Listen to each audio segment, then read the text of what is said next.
करेंगी आपकी उस की। उसके बाद ग्रुप नंबर 6 प्रेजेंट करेंगे।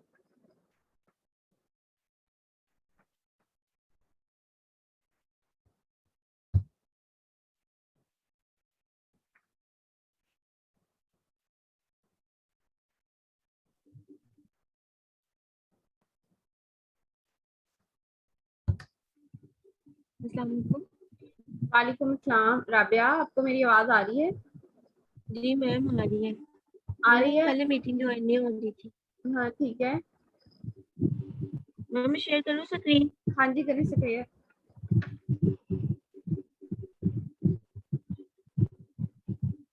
स्टार्ट करें स्क्रीन शेयर करके। ऑप्शन मैंने दे दिया आपको।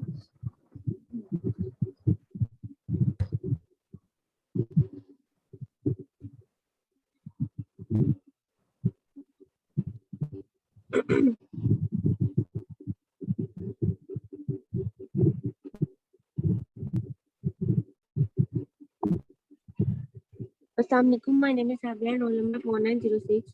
Today my topic of presentation is application for parallelogram law in vector spaces.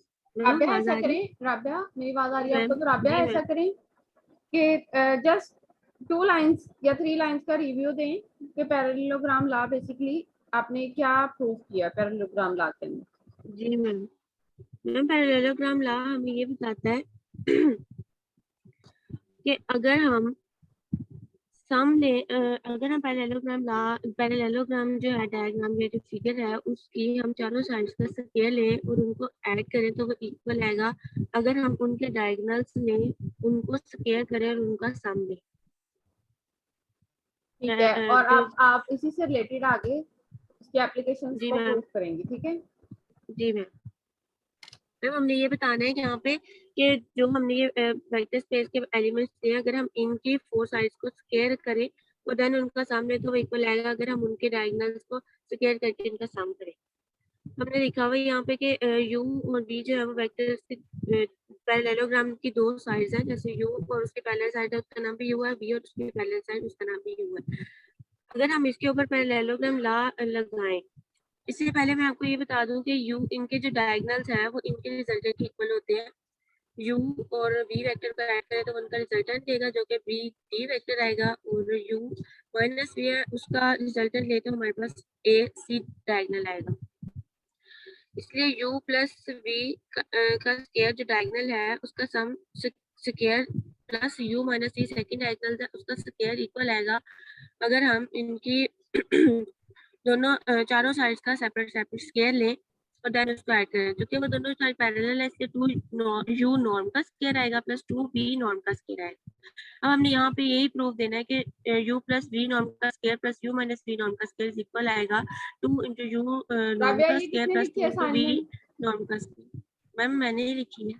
Rabia norm का साइन भूल गए हो आप लोग? जी इनर मैम प्रोडक्ट वो मुझे स्पेस में भी मैंने मिस्टेकनली ना करवाया था।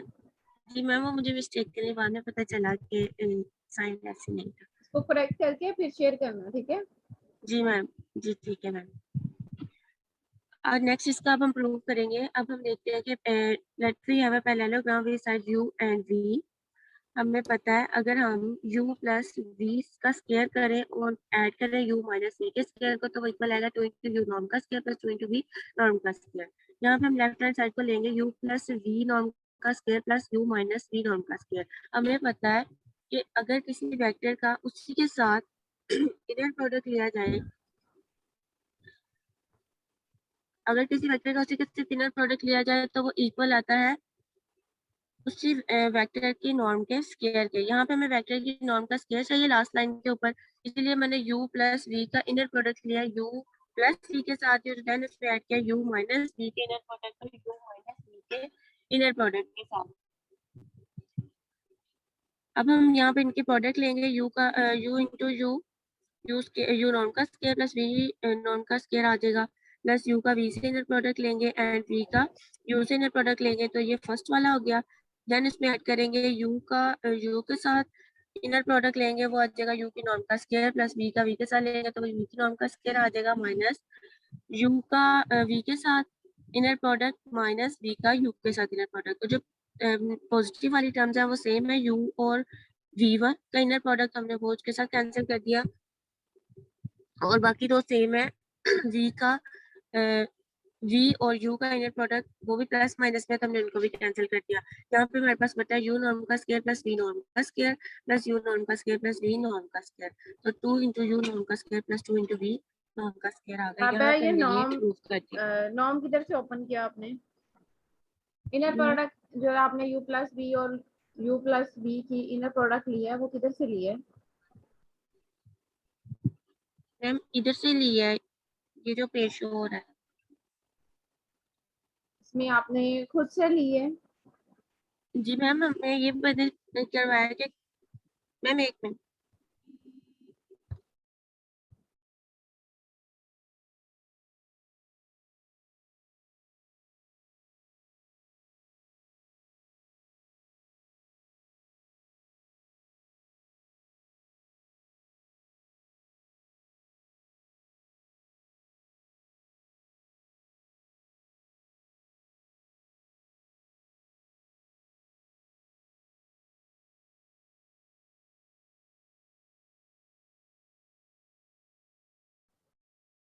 राबिया बेटा किधर गई?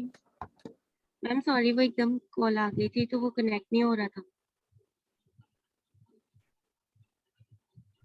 जी मैम, यहाँ पे हमने लिया है U प्लस V। यहाँ पे देखिए मैम लास्ट लाइन पे लिखा हुआ है U प्लस V के नॉर्म का स्क्वायर। तो किसी भी जो है चीज के नॉर्म का स्क्वायर या किसी वेक्टर के नॉर्म का स्क्वायर लें तो उस वेक्टर का अपने साथ इनर प्रोडक्ट आता है। तो U प्लस V का मैंने इनर प्रोडक्ट लिया U के प्लस V के साथ, तो वो U प्लस V का नॉर्म का स्क्वायर आ जाएगा। प्लस U माइनस V का इनर प्रोडक्ट लिया U माइनस V के आपने साथ। पता क्या यहाँ पे किया हुआ है? आपने मिस्टेक की हुई है, आपने नॉर्म्स को ब्रैकेट्स का साथ नोट किया हुआ है, जी मैम जिसकी इसलिए वजह से वो सारा मिस्टेक मिक्सअप हो हो रहा गई है। है। जी ठीक मैम है, उसको सॉरी वो। ठीक करना है आपने। जी जैसे आपने पहले ये देखें, जो सेकंड लाइन है यहाँ पे, इसमें फर्स्ट वाली साइन जो है यू के साथ ब्रैकेट से चले, हमने पूरी होल वाली ओपन की है। लेफ्ट साइड लाइन लगाई है स्ट्रेट एब्सोल्यूट वाली, और साथ में ब्रैकेट क्लोज कर दी है। जी मैम। प्लस वी के साथ भी, जो वी का स्क्वायर लिया उसके साथ भी आपने स्क्वायर ब्रैकेट यूज की है। ये सारी करेक्शन करनी है। करेक्शन करने के बाद जो है आपने जी ग्रुप में मैम सेंड करनी है। ये साइन की मिस्टेक है, ये मुझे ना पता चल गया, मैं करके ठीक है, आपको सेंड कर। चलें जी मैम। अब मैं नेक्स्ट। नेक्स्ट करूँ। यहाँ पे हमारे पास हमने पैरेललोग्राम ला जो है वो सिंपल हमने एडिशन प्रूव किया था कि पैरेललोग्राम की जो साइड का स्क्वायर करे और देन उसका सम करे तो वो इक्वल आएगा उनके डायगोनल के स्क्वायर के साम पे। यहाँ पे हम एक पैरेललोग्राम ला जो है वो वेक्टर एडिशन के लिए इस्तेमाल करते हैं। इसके लिए भी पैरेललोग्राम फिगर यूज करते हैं। इस पैरेललोग्राम ला की स्टेटमेंट ये है, तो ये कहता है if two vector acting simultaneously eight A point, अगर दो वेक्टर्स हो जैसे नीचे डायग्राम में P एंड Q दो वेक्टर्स हैं जो कि एक ही पॉइंट पे साइमल्टेनियसली एक्ट कर रहे हैं, हम उन दोनों वेक्टर्स का रिजल्टेंट लें कुछ ऐसे कि वो दोनों वेक्टर रिप्रेजेंट करें पैरेललोग्राम की दो साइड्स को। If two vectors acting simultaneously at a point be represented in magnitude and direction by two adjacent sides of parallelogram, their resultant may be represented in magnitude and direction by the diagonal of the parallelogram which pass through their origin. कहने का ये मकसद है कि अगर हम दो vectors लें P और Q को जो कि एक ही पॉइंट O पर एक्ट कर रहे हैं और उनके ओरिजिन से जो और P और Q जो है वो पैरेललोग्राम की दो साइड्स को डिनोट कर रहे हैं, तो जो उनका रिजल्टेंट है वो उसी पैरेललोग्राम का एक डायगोनल होगा। नेक्स्ट हम डेरिवेशन करेंगे यहाँ पर रिजल्टेंट की, रिजल्टेंट की वैल्यू को फाइंड कैसे किया जाता है।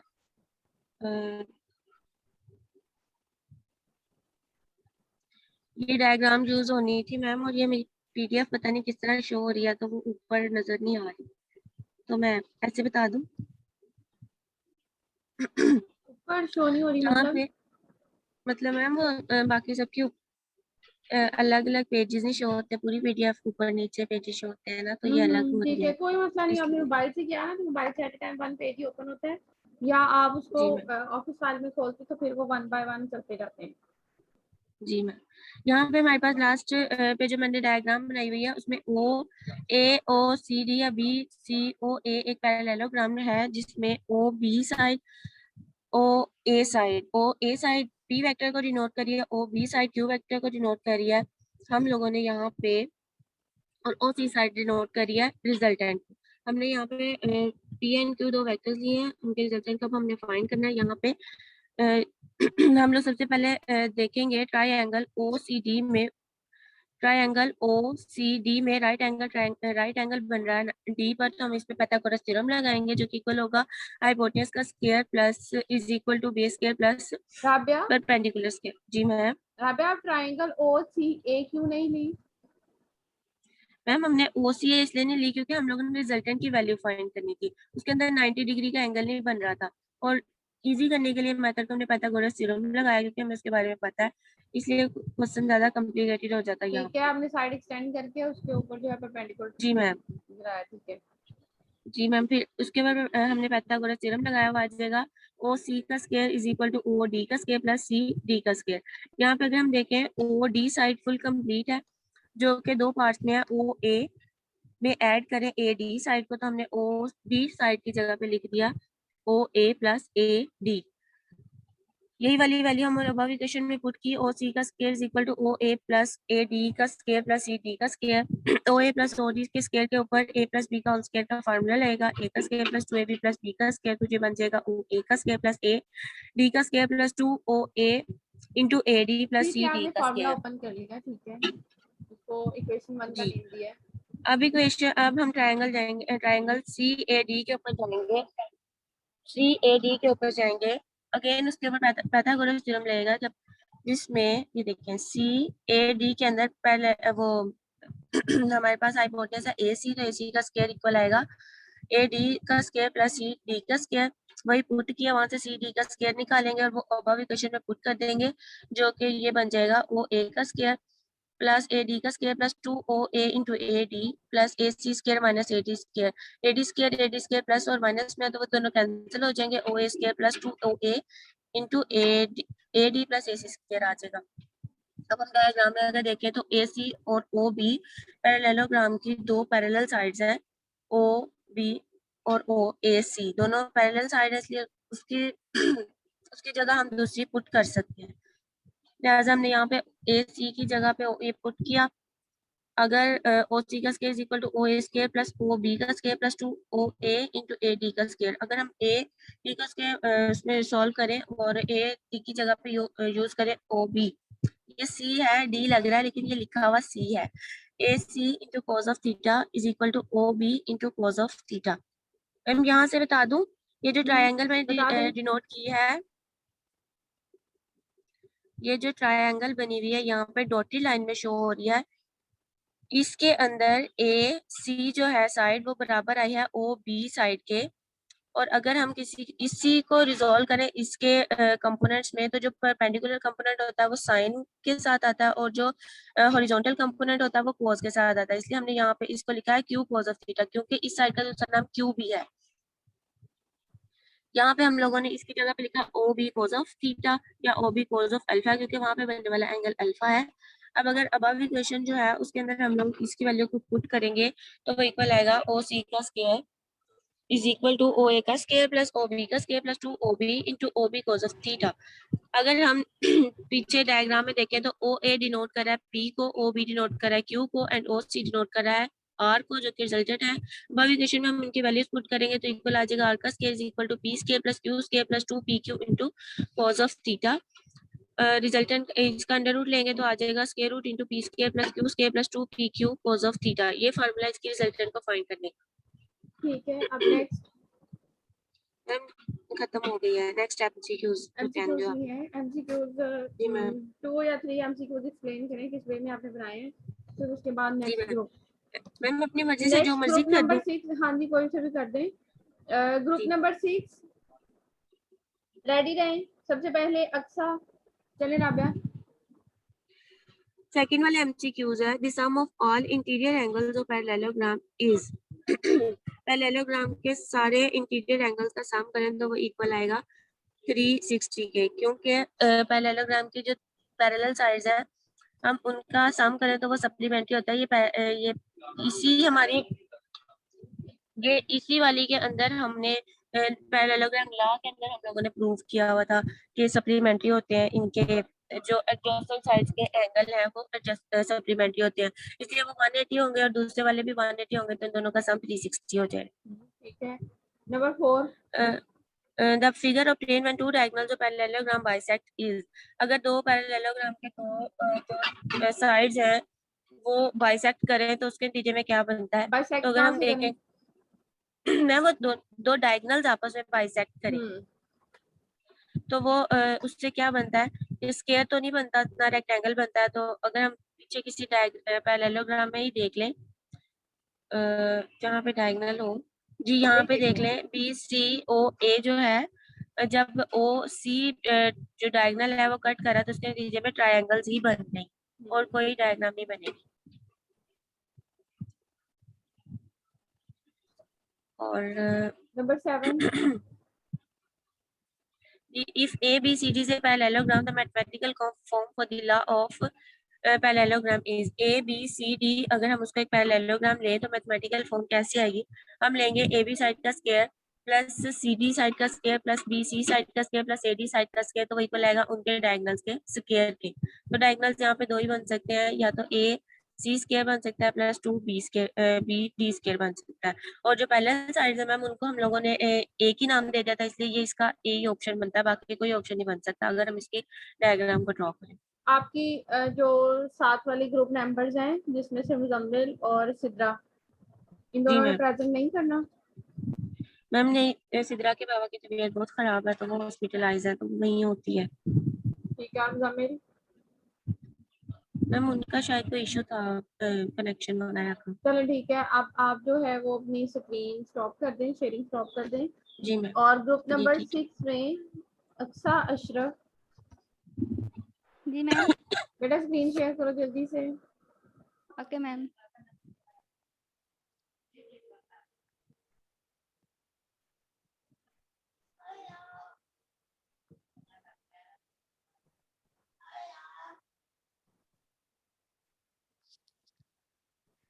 Assalamu alaikum. My name is Aksa Shef and roll number is 4924. And today the topic of our presentation Aqsa is एक मिनट जी ये आपने मैम। जो ग्रुप नंबर 6 में 5th वाला पार्टिसिपेंट लिखा हुआ है फिजा अफजल, जी मैम। मेरे पास तो ये नहीं आ रही यहाँ पे। मैम इन्होंने कुछ दिन पहले हमारा ग्रुप ज्वाइन किया है और मैंने सीआर को इन्फॉर्म कर दिया था कि हम 4958 ग्रुप नंबर 10 से शिफ्ट हुई है आपके ग्रुप में। जी मैम। ठीक है जी मैम। चलें। यहीं से स्टार्ट करूँ। Okay. Today the topic of my presentation is cosine law and sine law. Now the sine law. Law cosine signifies the relation between the lengths of the sides of a triangle with respect to the cosine of its angle. Means के हमारा लाव cosine जो है ये relation होता है basically जो lengths of हमारे पास एक ट्रायंगल होती है जो कि ओब्लिक ट्रायंगल है। यहाँ पे ओब्लिक ट्रायंगल की हम बात करेंगे, जो राइट एंगल ट्रायंगल है ये उसके लिए वैलिड नहीं होता, ओब्लिक ट्रायंगल के लिए होता है। तो ओब्लिक ट्रायंगल के लिए है तो ऐसे हमारे पास जो ट्रायंगल है ये बेसिकली रिलेशन होता है उसकी लेंथ्स ऑफ द साइड्स की लेंथ्स में with respect to cosine of its angle, और उनके जो एंगल्स होते हैं उसके कोसाइन के उन दोनों के दरमियान इसका ये रिलेशनशिप होता है। तो इसकी स्टेटमेंट है the square on any one side of the triangle is equal to the difference between the sum of the squares of the on the other two sides of the other two sides and twice the product of the other two sides and cosine of the angle opposite to the first side।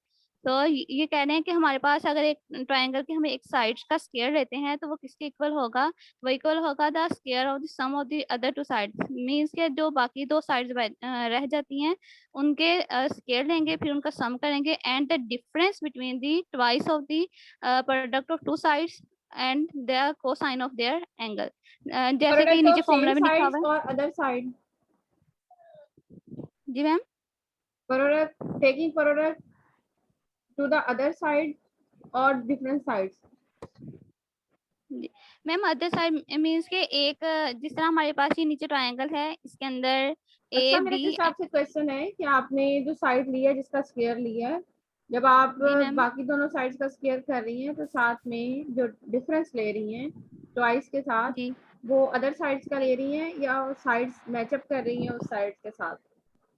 No ma'am other sides का। ठीक है। जैसे कि नीचे formula में लिखा taking which type of angle. Angle ma'am angle वो जो हम जो साइड ले रहे हैं ना उसका जो एंगल होगा ना, मतलब जो उसके ऑपोजिट एंगल होगा वो, जिस तरह ये नीचे यहाँ पे जी ठीक है मैम, ओके। ठीक है। नेक्स्ट फॉर्मूले में है ए स्क्वायर, ये हमने एक साइड ली है ए स्क्वायर, तो उसके बाद हमने अपने फॉर्मूले अपने स्टेटमेंट के अकॉर्डिंग हम करना है जो अदर टू साइड्स हैं उनका स्क्वायर एक सम, जैसे कि B square plus c square, और डिफरेंस लेना है twice of the product of these sides, these two other sides जो लिए हैं बी सी, तो -2 BC, और कोस अल्फा जो इस साइड के ऑपोजिट साइड पे एंगल होगा जो कोस अल्फा है जैसे कि, तो इसलिए उसका कोस अल्फा हम साथ देंगे। इस तरह इसके तीनों साइड्स के लिए तीन फॉर्मूले ड्राइव किए हमें, जिस तरह के बी स्क्वायर के लिए होगा कि बी स्क्वायर एक साइड है तो other two side C square plus A square होंगी -2 CA cos beta, and C square के लिए होगा A square plus B square -2 AB cos gamma. आगे इसका प्रूव है, इसका प्रूव हम पहले इसको करेंगे बाय डिस्टेंस फॉर्मूला, इसको प्रूव करेंगे। तो इसमें हम कहते हैं कंसीडर एन ऑब्लिक ट्रायंगल, हमने एक ऑब्लिक ट्रायंगल ली है इन CB, ये सामने एक minute, CB BA and AC represent the sides A B and C। जो हमारी A से C तक होगा उस साइड को हम B, एक्चुअली में हम जो पॉइंट्स लेते हैं ना A B C, उनकी जो सामने वाली जो ऑपोजिट साइड होती है ना उसको हम वो स्मॉल ए में उसकी लेंथ को शो करते हैं। जिस तरह के पॉइंट A है तो उसकी सामने वाली साइड को हम स्मॉल ए से उसकी लेंथ को रिप्रेजेंट करेंगे। तो इसलिए CB जो है वो रिप्रेजेंट करी है A को, और जो है BA वो रिप्रेजेंट करी है B को, सी को सॉरी, और जो AC है वो रिप्रेजेंट कर रही है B को। तो इस तरह हमने ये आगे उसको लिख दिया है, एंड देयर कोरस्पॉन्डिंग एंगल्स, और जो उनके कोरस्पॉन्डिंग एंगल्स हैं A B and C are alpha beta and gamma. तो जो A पॉइंट है उसका जो एंगल होगा वो अल्फा होगा, जो B पॉइंट है उसका जो एंगल होगा बीटा होगा, और C पॉइंट का एंगल गामा होगा। ठीक है, नेक्स्ट हम इसके कोऑर्डिनेट्स की बात करते हैं। So coordinates of A B and C are, यहाँ से हम देखें तो ये एक प्लेन के अंदर हमारे पास ये एक ट्रायंगल है। अगर इसका एक और A पॉइंट देखा जाए तो इसके कोऑर्डिनेट्स 0 0 है क्योंकि ये ओरिजिन पे है। इसका x कोऑर्डिनेट भी 0 है और y वाला भी 0 है। अगर हम पॉइंट C की बात करें तो C का हॉरिजॉन्टल डिस्टेंस इसने B कवर किया है, तो इसका जो x होगा वो B होगा, और y क्योंकि ये हॉरिजॉन्टल के ऊपर ही पॉइंट लाई कर रहा है इसलिए इसका जो वर्टिकल कंपोनेंट के होगा वो 0 होगा। तो C के कंपोनेंट होंगे B और 0। अब हमारी बात है हमने B के कंपोनेंट्स करने हैं। B ने कुछ हॉरिजॉन्टल डिस्टेंस कवर किया है, कुछ वर्टिकल, तो इसके लिए मैंने ये नीचे AB जो मेरा था लाइन उसको मैंने नीचे ड्रा किया है, उसको मैंने उसके कंपोनेंट में रिजॉल्व किया। तो मैंने एक परपेंडिकुलर ड्रा किया जो S पॉइंट पे हॉरिजॉन्टल से मीट कर रहा है, वहां से मैंने उसको A से मिला दिया। तो जो S से A तक का डिस्टेंस होगा वो X से रिप्रेजेंट करेंगे, और जो B से S का डिस्टेंस होगा उसको हम Y से रिप्रेजेंट करेंगे। तो हम इसका कोस अल्फा लेते हैं, तो कोस अल्फा होता है बेस बाय हाइपोटेन्यूज। तो बेस हमारे पास एक्स थी और हाइपोटेन्यूज सी थी, तो एक्स बाय सी इसको रीअरेंज किया तो x is equal to c cos alpha. और जो मैं बाद में दूसरा को साइन अल्फा लूंगी तो साइन होता है हमारे पास परपेंडिकुलर बाय बेस। तो हमारी परपेंडिकुलर y था हमारे पास और जो बेस थी वो x थी, तो y बाय सॉरी हाइपोटेन्यूज, तो जो हमारा हाइपोटेन्यूज था वो c था, तो sine alpha is equal to y by c, so y is equal to c sine alpha. यहाँ पे मैंने इनके कोऑर्डिनेट्स लिखे हैं। Coordinates of A is equal to origin पे था 0 0, coordinates of B C cos alpha and C sin alpha. Actually में यहाँ पे x जो था C cos अल्फा के इक्वल था, y C sin अल्फा के इक्वल था, और इसके कोऑर्डिनेट में A x और y होते हैं तो इसलिए मैंने C cos अल्फा और C sin अल्फा लिखा है। और जो C के कोऑर्डिनेट थे वो थे B एंड 0। उसके बाद अब मैं इसका हमें अपनी एक साइड का हमने फॉर्मूला के अकॉर्डिंग हमने एक साइड का जिसमें वो लेना होता है स्क्वायर और देखना होता है कि किसके इक्वल होता है। तो बाय डिस्टेंस फॉर्मूला मैंने BC का डिस्टेंस लिया, वो क्या होता है हमने BC है तो उसका फॉर्मूला आता है x2 - x1 plus y2 - y1। तो यहाँ पे BC है तो B के कोऑर्डिनेट थे, x कंपोनेंट था C cos अल्फा और y था C sin अल्फा, और C के थे B और 0। तो मैंने क्या किया B minus x2 B minus x1 C cos alpha इनका स्क्वायर करके प्लस, और y2 था मेरे पास 0 और y1 था C sin अल्फा, तो उसका मैंने स्क्वायर करके लिख दिया। उसके बाद मैंने इसको सॉल्व किया, इसका स्क्वायर ओपन किया तो B square plus C square cos square alpha minus 2BC कोस अल्फा। और जो ये यहाँ पे सी साइन 0 में से उसको माइनस किया तो माइनस नेगेटिव सी साइन एक्स था, उसका जब स्केयर लिया तो वो पॉजिटिव हो गया, तो सी स्केयर साइन स्केयर अल्फा। उसके बाद मैंने बी स्केयर और सी स्केयर इन दोनों में से कॉमन था, c square cos square alpha और c square sine square alpha में, वो मैंने कॉमन ले लिया, cos square alpha plus sine square alpha minus 2 b x cos alpha. और हमारे पास जो आइडेंटिटी होती है ट्रिग्नोमेट्रिक आइडेंटिटीज, उसमें आता है कि sine square alpha plus cos square alpha is equal to 1 होता है। तो मैंने सी स्केयर में 1 पुट किया तो 1 से मल्टीप्लाई होकर सी स्केयर ही रह गया। तो हमारे पास बन गया A square is equal to B square plus C square minus 2 B C cos alpha. ये हमारे पास प्रूव हो गया है। सिमिलरली हम बाकी साइड्स के लिए भी ऐसे ही कोऑर्डिनेट्स लेके उनका डिस्टेंस फॉर्मूला लगा के तो ये प्रूव हो जाएंगे। Similarly b square is equal to c square plus a square minus 2 c a cos beta and c square is equal to. Stop करें, ठीक है। फिजा जी मैम। 4958। मैम स्क्रीन ऑफ कर दूं? हाँ जी, स्क्रीन स्टॉप करते हैं, आप शेयरिंग स्टॉप करें। नहीं, अक्सर ऐसी रहने दो, मुझे मैम स्क्रीन शेयर नहीं करनी आती। स्क्रीन शेयर नहीं करनी आती? चलो अक्सर हाँ। जल्दी से बताओ स्क्रीन कैसे शेयर करते हैं। फिजा पहले आप ये बताओ, आपने लैपटॉप से करनी है या मोबाइल से? मैम मोबाइल से। चलो जरा मोबाइल ये से। ये जो मेरे यहाँ पे क्रॉस लगा ना रेड वाला स्क्रीन शेयर, जब मैं अपनी रिमूव कर दूंगी ना तो यहाँ पे जब आप क्लिक करोगे तो ऑप्शंस आ जाएंगे। वहाँ पे जो स्क्रीन वाला होगा उसके ऊपर क्लिक करना, फिर आगे आएगा स्टार्ट नाउ, वहाँ पे स्टार्ट नाउ करो तो आपका स्क्रीन शेयर हो जाएगी। मैं स्टॉप करूँ, आप ट्राई करो। समझ आई है फिजा? हाँ, करो मैम, करके देखती हूँ ट्राई। ट्राई करो जल्दी से।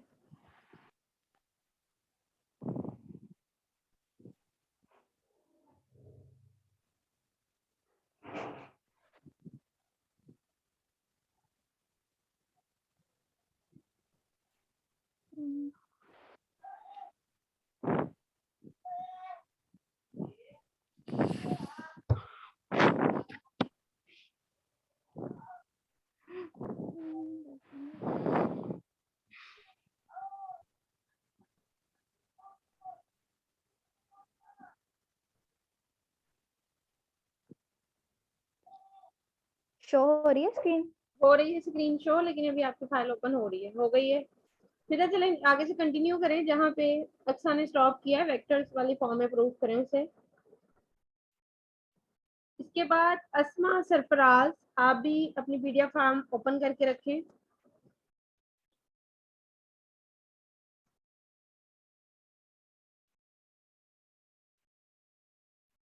फिजा नीचे करें बेटा, वेक्टर फॉर्म से स्टार्ट करना है, वेक्टर की टाइप में प्रूव करना है अपने से।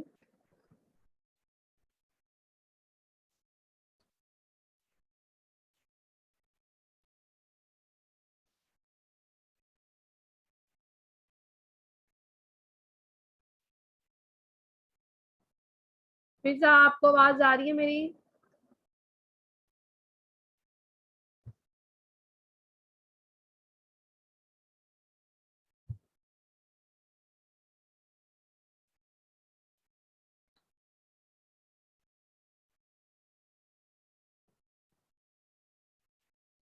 रिबा जावेद, जी मैम। रिबा आप स्क्रीन शेयर करें, शायद उनके नेटवर्क में थोड़ा सा इशू हो गया है। Okay ma'am.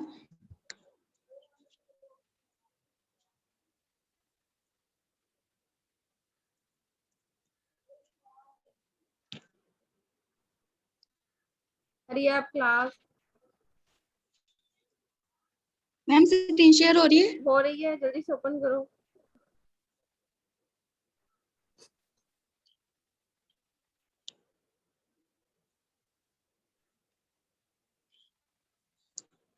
Assalamu alaikum. My name is Riba Javed and roll number 4919. The topic which I am going to discuss is about cosine proof by vector addition.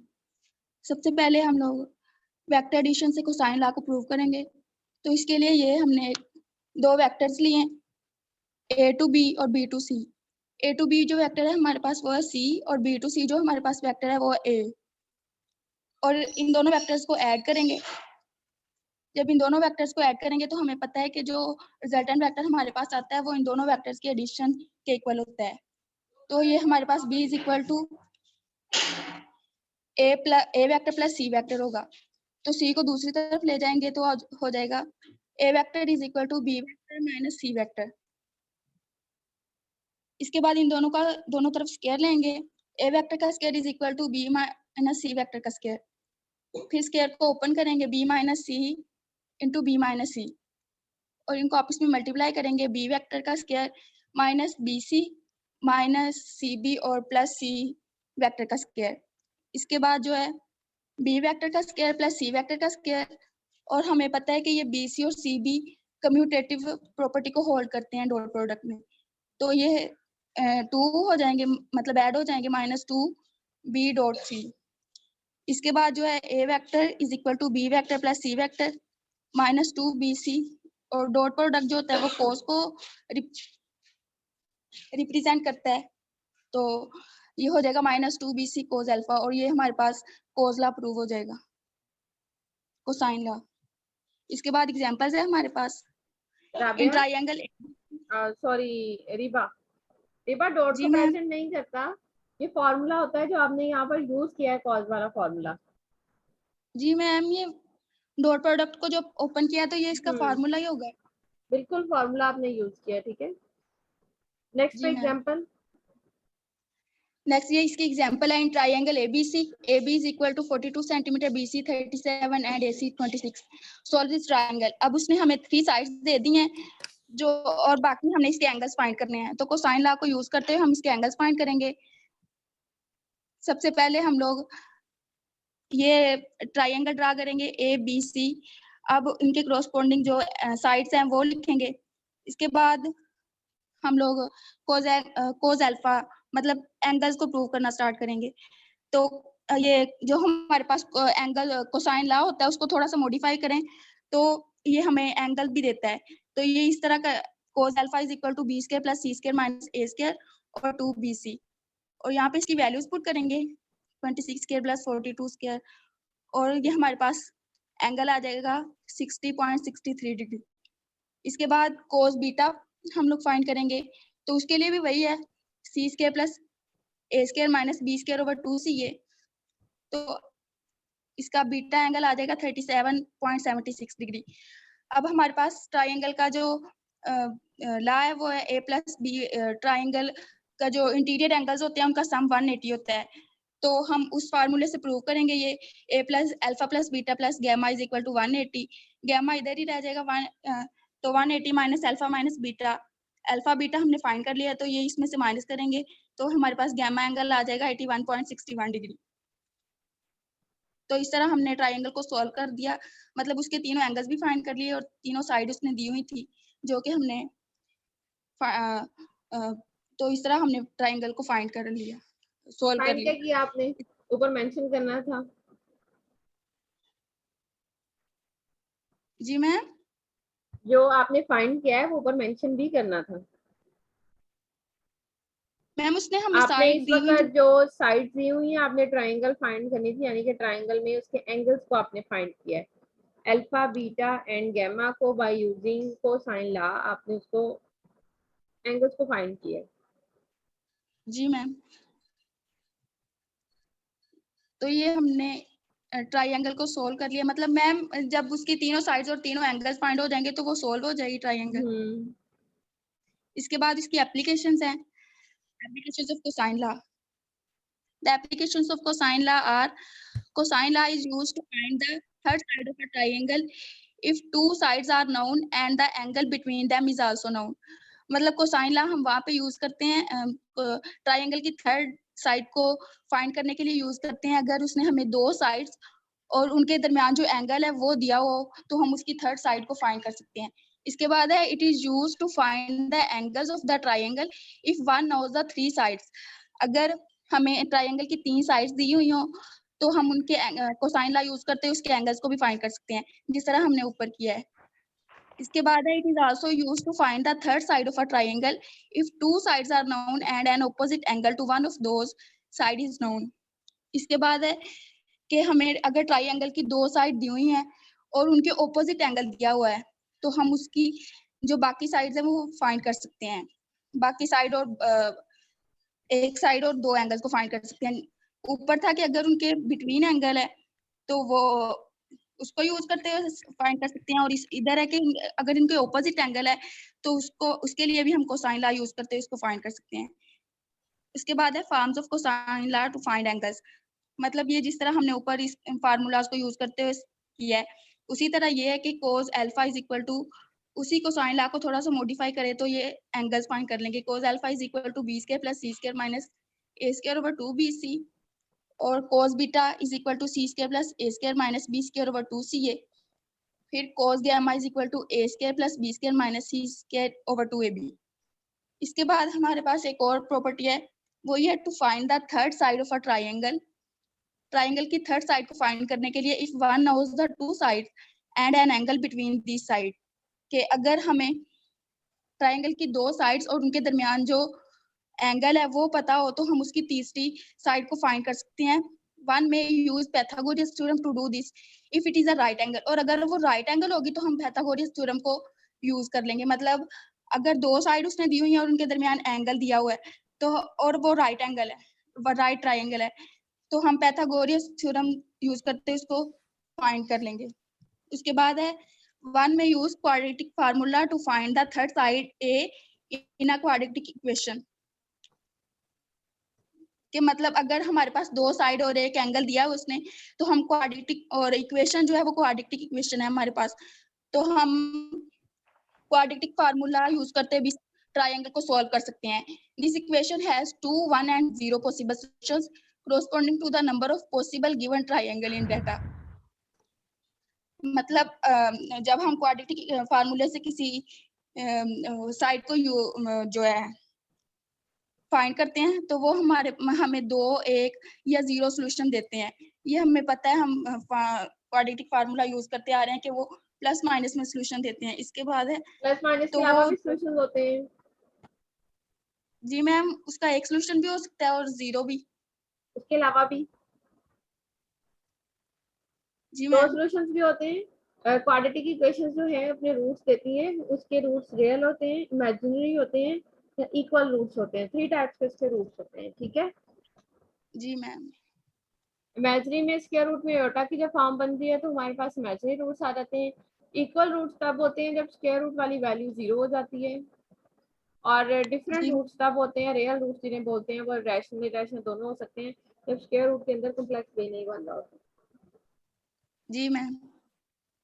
अब आगे उसके बाद है रिबा मैम पढ़ूं? स्टॉप कर दो। नहीं, रिबा स्टॉप कर दो। Okay ma'am. अस्मा सरफराज 4926।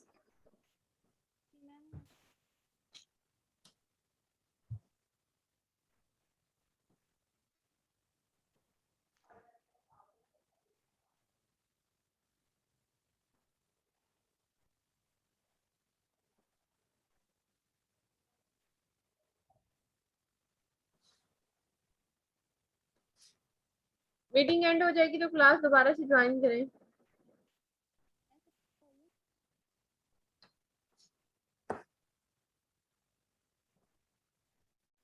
अस्मा कंटिन्यू करें जल्दी से। अस्मा ऐसा करें, इसको यहीं पे स्टॉप करें, मीटिंग एंड होने लगी है, दोबारा से ज्वाइन करें, फिर उसके बाद स्क्रीन शेयर करें दोबारा।